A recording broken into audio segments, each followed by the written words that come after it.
Here's the clamps we bought off of Amazon.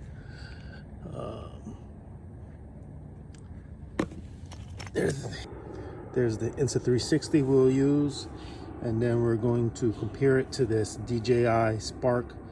We're going to do the follow me mode. All right, I got my mountain bike out, put on the clamps. It's holding the pole. The pole extends about 9 feet. I don't have it fully extended right now. I'll extend it before I ride. But as I was putting on the clamps, you're going to realize that you don't have a lot of options, because if you put it in certain places, it's going to be in the way of you pedaling or your legs, or if you put it at different angles, the selfie stick is pointing in the wrong direction. So we put it here on the side of the bike, 2 clamps, and here we go. This is the video with the Insta360 camera on the selfie stick, mounted on the side of the bike. It looks like a drone shot, very clear, easy to put together.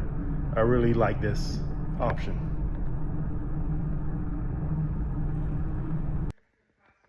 This is the shot with the drone.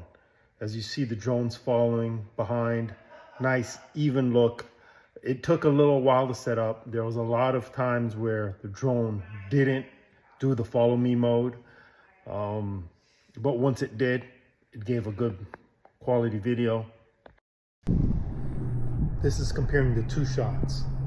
The one on the left is the Insta360, and the one on the right is the DJI drone. What do you think is the better shot? Thanks for watching.